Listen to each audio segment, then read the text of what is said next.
My name is Stephen Kramer. I first came here 20 years ago, almost 21 years ago. I was planning to come with my wife Susan and my young daughter Charlotte for one Sunday, and then after that they were going to keep coming and I was going to stay home and read the New York Times. And that didn't happen. I got caught right away. Earlier this week, my daughter Charlotte just graduated from the Unitarian Universalist Seminary Star King in Oakland, California, with a Master of Divinity, and she was also ordained as a multi-faith chaplain. And her experience here at Beacon had a direct impact, obviously, on her career path, but career doesn't say enough about what it is. It's her life's work. Yeah. And she's now working with homeless in Marin County. In this past year, I had the pleasure of working with 7 other Beaconites in selecting an architect for our planned new building at 695 Springfield, and then working to develop the plan.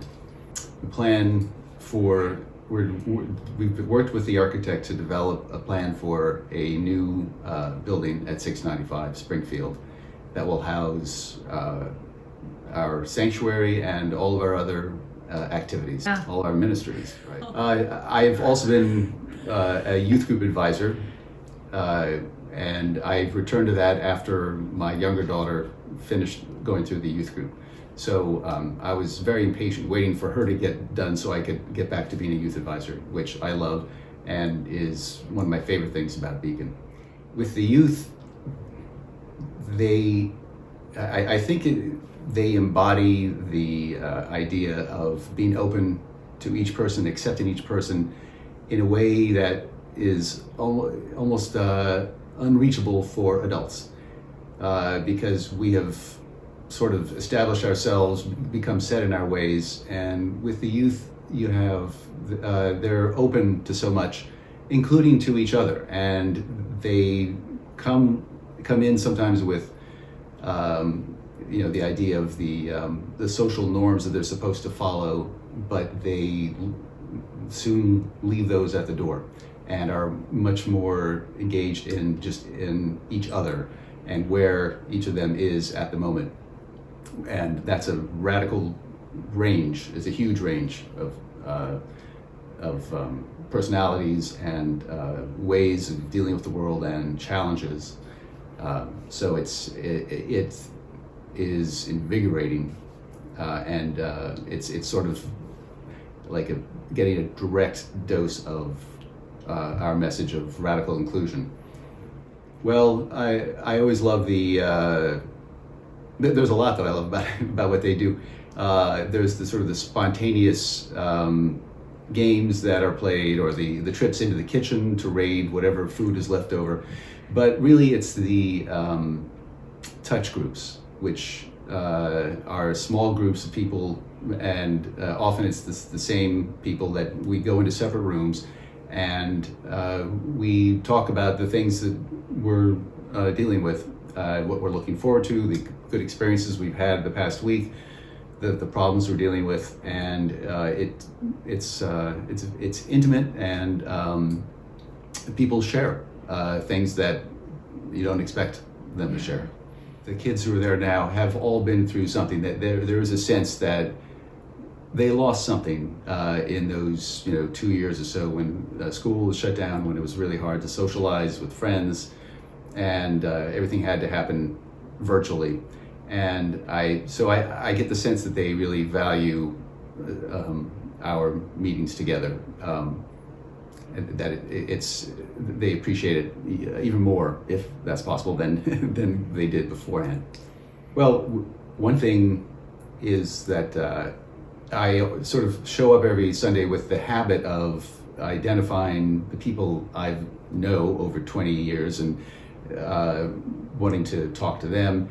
But then there's this whole new crew of people, including in today's service where we heard from a father and his son who had come as soon as the pandemic ended. And there's this influx of people who, since the pandemic, have joined us and are continuing to join us. So it's exciting to learn to practically every Sunday that there's somebody new, that there's a new family, that there's all this new energy, and it's not just about the old timers, obviously, at all. So that it gives me a sense that in planning for the new building, we are really we're doing this now for a generation that is coming, and generations, and we don't know where they're going to go with it. We just have to leave something that's flexible and that open to what they can do. Very much this is picking up the work of people who've been fundraising, planning, thinking, dreaming for decades, and very specifically for this project of getting more space in the past 8 years. There's been a tremendous amount of work. Yeah. At the same time, it seems like we are now closer to realizing than we ever have been, and that puts us in a whole new zone of possibility and doing something that is radical.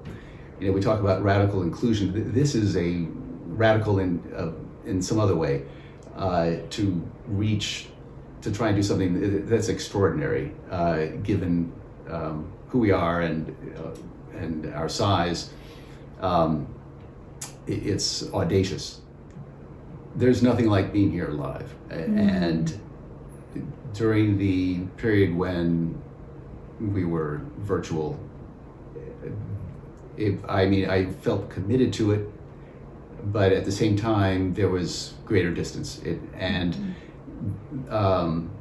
Community, it can be sustained virtually, but ultimately it's built on in-person experiences that, especially a spiritual community, it's so vital to have the personal experience of being together with each other, hearing the sermons together, worshiping together, hearing the music together live, and then all the accidents of interaction that happen when you're in the same building with people, and that's just irreplaceable. So it's enriching to have that back again in our lives. One of the most memorable Sundays for me was when our Emeritus Minister of Education, Carol Haig, returned so that we could honor her. And I believe we just had one service that Sunday, but it was packed, and people came who had not been here in years. I remember Carol being there that first Sunday when we arrived, Carol and Vanessa Southern. And they both had a huge impact on our lives, and it was wonderful to see her again and have that sense of continuity and connection, and to see all the people that are still part of Beacon, even though we don't always see them here on Sunday. In my experience of working with 7 other members on selecting the architect, I just wanted to say that when we first were proposing architects, each person was sending their suggestions to everyone else. I wasn't sure how the things would work out. It seemed like we were coming from very different positions and looking for something different.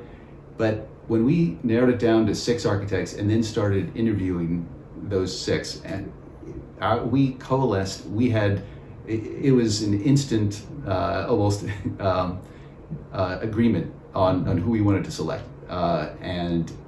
We were just, it was such a group decision with no dissension in a Unitarian Universalist congregation. Shocking. So that was a very inspiring experience to work with this group and have that decision-making process be collective and positive, throughout the entire process of selecting an architect and then developing a design.